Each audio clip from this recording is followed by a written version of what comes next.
If you're thinking about making a move to Long Island, one of the biggest questions you may have is what does it actually cost to live here? And the truth is, it's more than just a home price. Today, I'm going to break down real numbers with you, and numbers that my clients will look at before actually making the move. Let's get into it. I'm Josephine Fusco, and I help buyers and sellers navigate the Long Island market strategically. Let's get into what you will realistically pay in 2026. First, and by far the biggest expense, is going to be housing. And take a look at houses, right? So let's separate it. Let's go Nassau versus Suffolk County. So right now in Nassau County, median home values are sitting, I would say an average, right, would be low to mid $800,000 range. While Suffolk County will come closer, I would say, to the high sixes or like low sevens, depending on the town. And for most people that I work with, the mortgage payment is really a big conversation, right? You want to know what your monthly mortgage cost is going to be. And that's going to really help you determine your monthly budget that you're going to be comfortable with. The second major cost, and one that Long Island is typically known for, is property taxes. And on many homes here, taxes can range roughly from about $10,000 per year on the lower end to $15,000 or even higher, depending on the town. This is why when I work with buyers, we really take a look at all of this to see what you're comfortable with, because it's really not just the purchase price, right? So now we have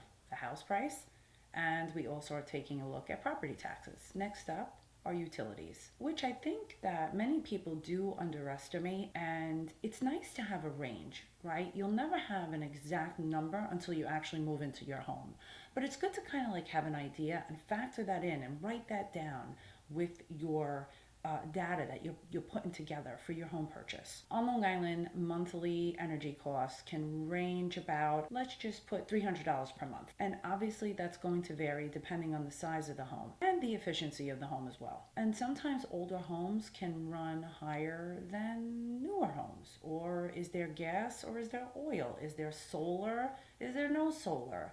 Do you have a pool? Do you not have a pool, right? So these are things that we try to assess and give you some guidance on, which will help you determine what you may be up against with utilities. Let's also factor in commuting costs. Now, if you're commuting, let's just say into New York City, transportation is going to be another cost to factor in. Many Long Island commuters can spend roughly about several $100s per month, depending on their station and their travel frequency. So sometimes people just need to commute a few towns over by railroad, or some go into Penn Station, some go into Grand Central. So these are things that you have to take a look at. I always say, take a look at the town that you're interested in, take a look at the commute, right? Sometimes they'll ask me, Josephine, or speak with me and say, Josephine, I'm looking for this specific town because the railroad's not far and it'll get me right into Grand Central. Great.